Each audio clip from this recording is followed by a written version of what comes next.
अम्मी, मुझे बहुत भूख लगी है। छोटी सी बच्ची की कांपती आवाज ने कमरे की खामोशी तोड़ दी। चूल्हा ठंडा था, बर्तन खाली थे और दरवाजे के पास बैठी ज़ैनब की आंखों में बस एक ही सवाल था, क्या आज भी हम भूखे सोएंगे? ये कहानी है नूरपुर के करीब एक छोटे से गांव की, जहां रहती थी ज़ैनब, सादा, खामोश और दिल की बहुत नरम। बचपन से उसने गुर्बत देखी थी, मगर माँ हमेशा कहती थी, बेटी, हालात जैसे भी हों, हिम्मत नहीं हारनी। वक्त गुजरा और ज़ैनब की शादी शहर में इमरान के घर हो गई। शहर की जिंदगी उसके लिए नहीं थी, पक्के घर, गैस का चूल्हा, अलग अंदाज। मगर एक चीज नहीं बदली थी, लोगों के रवैये। सास नसरीन बेगम हर बात पर ताना देती, गांव से आई है, क्या समझ आएगी इसे। ज़ैनब खामोश रहती, क्योंकि उसे सिखाया गया था, रिश्ता बचाना बहस से बड़ा होता है। एक दिन अचानक गैस खत्म हो गई। इमरान, नया सिलेंडर ले आओ, सास ने हुक्म दिया। लेकिन शहर में हड़ताल थी। एक दिन, 2 दिन, 3 दिन, घर में खाना बंद हो गया। बाहर से लाया हुआ खाना भी खत्म, पैसे भी कम। और आज छोटी मरियम की आवाज ज़ैनब के दिल को चीर रही थी, अम्मी, रोटी चाहिए। ज़ैनब के हाथ कांपने लगे। इसी लम्हे उसे अपने गांव की याद आई, जहां औरतें गोबर के उपले बनाकर चूल्हा जलाती थीं। वो आहिस्ता से उठी, घर के पीछे गई और चुपचाप गोबर जमा करने लगी। गर्मी तेज थी, हाथ गंदे थे, मगर नीयत साफ थी।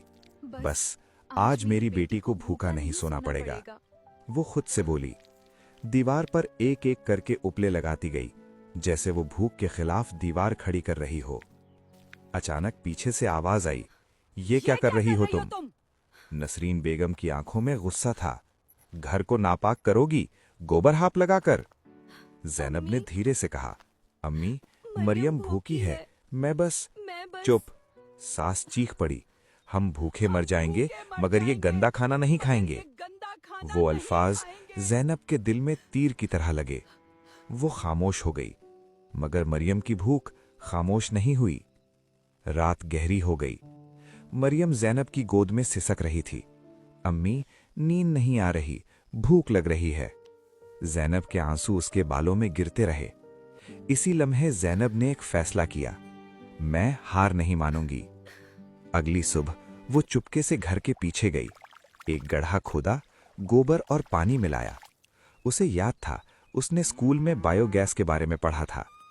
दिन गुजरते गए, किसी को कुछ पता नहीं चला। और फिर एक सुबह जब उसने पाइप खोला तो हल्की सी गैस बाहर आई। ज़ैनब ने चूल्हा जलाया और पहली बार साफ नीली आग जल उठी। उसकी आंखों में आंसू आ गए। या अल्लाह, शुक्र है। वो जल्दी जल्दी रोटी बनाने लगी। मरियम हंस रही थी, कई दिन बाद।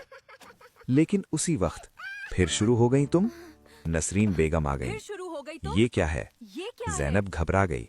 अम्मी, ये गोबर नहीं, गैस है। झूठ मत बोलो। इमरान भी आ गया। उसने देखा साफ आग, बगैर धुएं के। वो हैरान रह गया। अम्मी, ये वाकई गैस है। कमरे में खामोशी छा गई। पहली बार नसरीन बेगम के पास कोई जवाब नहीं था। कुछ देर बाद पड़ोसी आ गए। ज़ैनब, खुशबू आ रही है, क्या पका रही हो? ज़ैनब ने सबको खाना खिलाया। हर कोई हैरान था, हमें भी सिखाओ ये तरीका। और फिर ज़ैनब हर घर गई, हर घर में चूल्हा जलाया। हर माँ के चेहरे पर सुकून वापस आया। जो लड़की कल तक गवार कहलाती थी, आज वो पूरे मोहल्ले की उम्मीद बन गई थी। शाम को वो वापस आई और खामोशी से सास के सामने थाली रख दी। अम्मी, खा लें। कुछ लम्हे खामोशी, फिर नसरीन बेगम की आंखों से आंसू आ गए। मैं गलत थी, आवाज कांप रही थी। तुम गवार नहीं, हम सबसे ज्यादा समझदार हो। ज़ैनब के हाथ लरस गए। वो फौरन नीचे बैठी। अम्मी, ऐसा ना कहें। नसरीन बेगम ने उसे गले लगा लिया। पहली बार सच्चा प्यार था इस गले में। और फिर उसी थाली से पहला निवाला तोड़ा। मरियम हंस रही थी। नादी, और रोटी दें। घर में पहली बार सिर्फ खाना नहीं, दिल भी भरे थे। कभी कभी जो चीज़ हमें छोटी लगती है वही मुश्किल वक्त में सबसे बड़ी ताकत बन जाती है। और कभी कभी एक औरत की खामोश हिम्मत पूरे मुआशरे को बदल देती है।